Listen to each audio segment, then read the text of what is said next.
Hello and welcome to the About to Interview podcast. I'm your host, that guy named John. This is a supplemental version of the About to Review podcast, which drops every Wednesday and covers movies, TV shows, film festivals, and more. You can follow the podcast on all forms of social media, Facebook, Twitter, and Instagram at About to Review, and make sure to subscribe on iTunes/Apple Podcasts, Stitcher, TuneIn, Blueberry, and anywhere else you get your podcasts. This show focuses solely on the conversations that I have with authors, directors, actors, and creators, and is available on YouTube as well as subscribing to the podcast. Make sure to click the subscribe button below, give a thumbs up, and check out the full show notes with links to the guests at abouttoreview.com. Let's all go to the lobby. Let's all go to the lobby. Let's all go to the lobby to get ourselves a treat.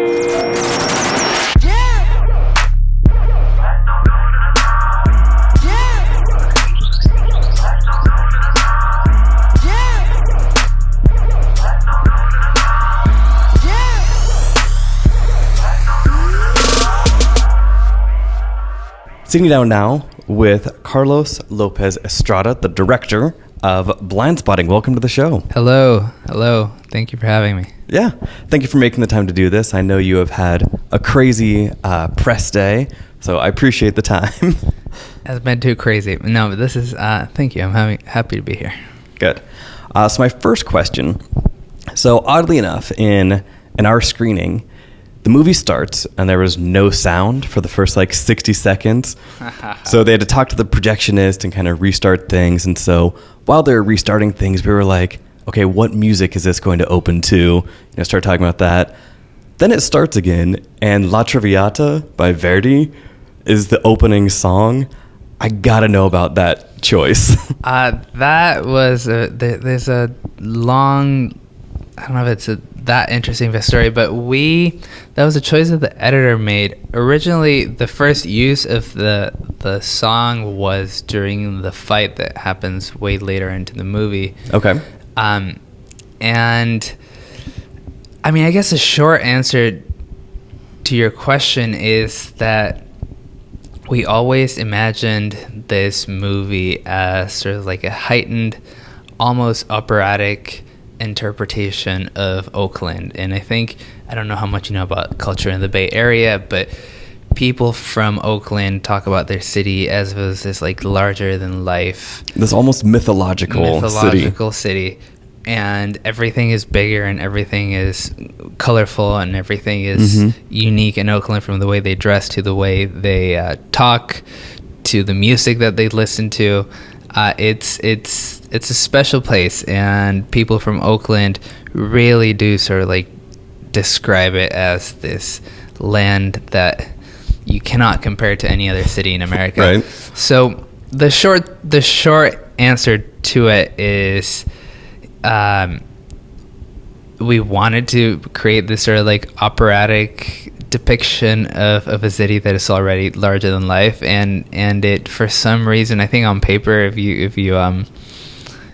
you tell someone that you're starting this movie with an opera soundtrack, it makes absolutely no sense. But hopefully once you see it, you listen to it, come back later on, and you understand it with a little bit more context. It does, I hope. Yeah. We made it. This movie is full of bold choices, and I think that was probably up there. Definitely. And it was very surprising, but it was also awesome. Yeah. Speaking kind of those choices, so one of the things that I really liked was the juxtaposition in the color palette and lighting. So when there were scenes at night, like how we open in this crazy illuminated, car, and then we go to Quickway, just the lighting choices at night compared to more of the kind of standard lighting choices during the day was a really great juxtaposition. Now, was that something that you guys had also kind of been planning, or is it more of kind of a day of decision? I think this also goes back to that same conversation that David, Rafa, and I had when we were first starting to talk about the movie and the look and the feel of it.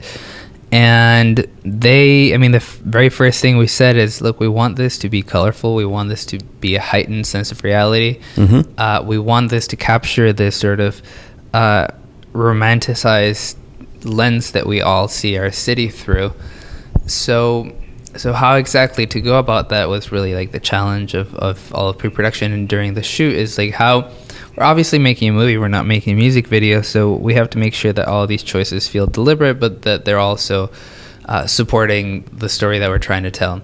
So we essentially broke the entire script down and talked about backgrounds and color use and how we can make slight choices that would not interfere with the story that we're trying to tell, but would also give the movie a personality.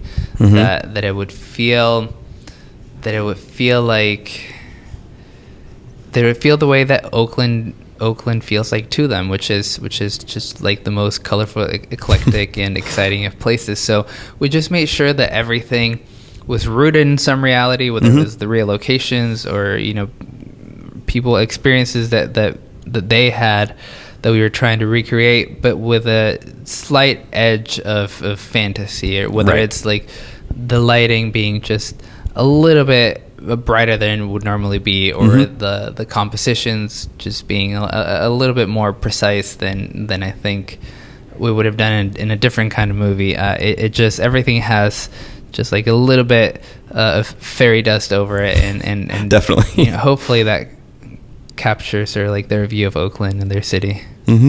And with such a personal story like this that David and Rafael, wrote, what was that like, interpreting their story, mixed with your vision, and kind of that, how do you stay objective in that process? It was a real challenge, because this movie is in great part inspired by people and places and situations that mean a lot to them. And I'm coming onto the project as an outsider. I was not born and raised in Oakland. I've spent some time there and I have friends there, but I definitely, my understanding of the city is minimal compared to theirs. So I think in many ways that was very helpful to have an objective observer come into the city and say, what about this place is different? What about this place is unique? And what about, like, let me try to understand what is so special to these two people about this place, and how to capture that. And I think in many ways it was challenging, just because just as they said that it was incredibly important for them to capture sort of like the color of Oakland, it was incredibly important to them to capture their city in a way that felt real, and in a way that felt honest to their experiences, and in a way that people from Oakland could watch this and feel like almost like this was a documentary and not a cartoon of what people think Oakland is. You hear about the crime, and you hear about sort of like the music scene, and you hear about the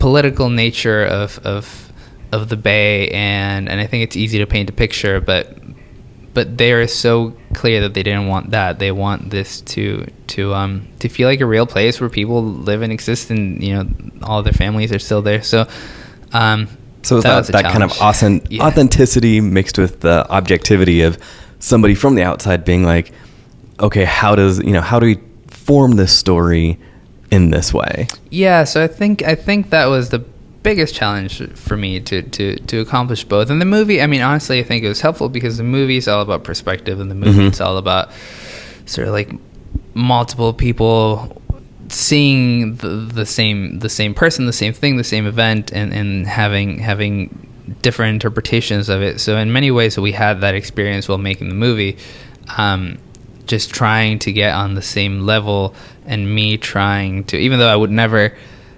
understand the city the way they do, and even though I just don't have that history, I tried to pull from their experiences to try to use them as a filter to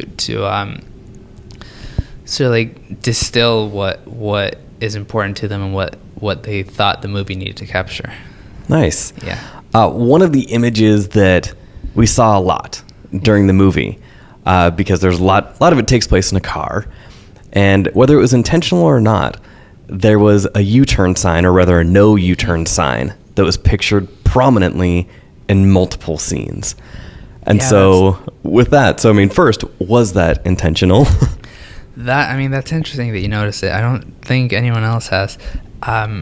There is a lot of recurring imagery and symbolism in the movie, and a lot of it comes from the script and sort of like how David and Rafa designed the whole story, but a lot of it also just came from us visually trying to find ways to communicate the many ideas that that the movie deals with.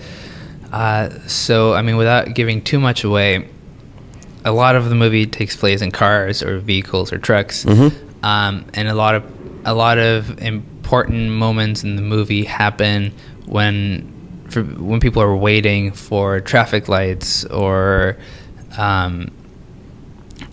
in traffic or stopped, and you know, both literally or also just a little bit more figuratively when people are sort of like stalled and stopped waiting.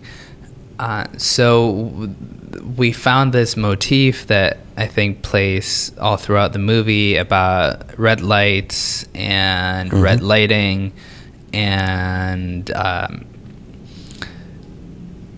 U-turn signs, stop signs, and sort of like using traffic and traffic almost as like another allegorical narrative in the story. Yeah, and the last scene in the movie takes place at a traffic light, very similarly to how the movie starts.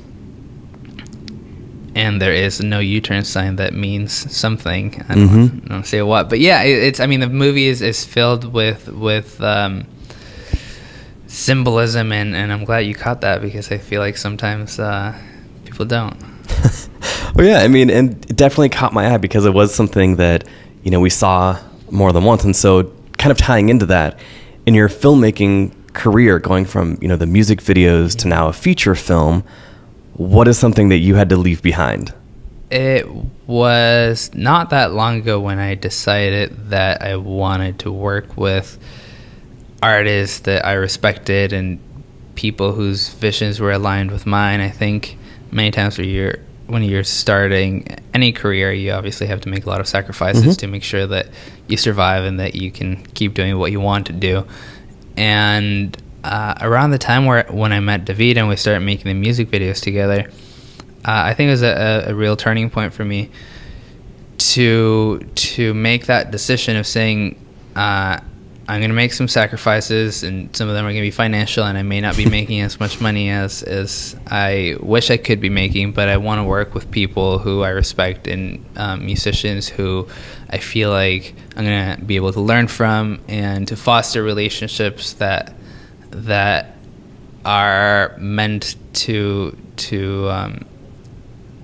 last for like long term, and not just try to get any project that comes in front of me, and I think that quickly became the most important decision I've made, because I've known David now for 7 years, and we've worked on, I don't know, probably like over 15 projects together. Wow. And you know, I got to make my first movie with him. So I don't know if that's too broad, but that's what comes to mind.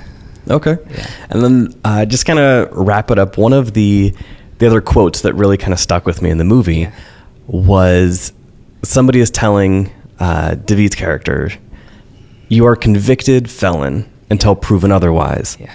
So prove otherwise." Yeah. What is something that you're hoping to prove with now your kind of feature film debut?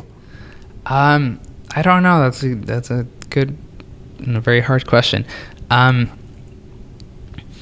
don't know necessarily. I would say that I'm trying to prove anything. I think, I mean, maybe if there's one thing that I can prove is that that this philosophy that I think the three of us approached our work with is one that has proven to be successful, just because we all decided, at different points in our lives, that we wanted to do work with people who we respected and projects that we believed in. And that started 8 years ago with me making a video for Clipping for no money and a lot of favors. But I just knew that I really responded to David's work as a rapper, and it really responded to his bandmates' music and their sort of like general artistic philosophy. And I think on paper that would have been bad career choice, and I definitely had to sort of like scrape by for a little bit, trying to figure out how to keep working, doing all these low budget projects. But it's a relationship that has in many ways just shaped my young career as a filmmaker, because I was able to continue doing work with him, and work that we were both proud of, and continue sort of like feeding each other creative projects, and eventually it translated into my first movie. So I think if there's one thing to prove, it's just that sometimes it's worth taking the harder road if you believe that whatever's at the other end is going to be worth your time. And I think, this is the first project for all three of us, David, Rafa, and myself, of this magnitude. And it's really a result of years of hard work and years of chasing the projects and the collaborators that we feel like are worth our time. So we're happy with where it's going so far. Yeah. Fantastic. Yeah. So again, thank you so much for your time. I've been sitting down with Carlos Lopez Estrada, the director of Blindspotting. Thank you again. Thank you. Let's all go to the lobby. Let's all go to the lobby. Let's all go to the lobby to get ourselves a treat.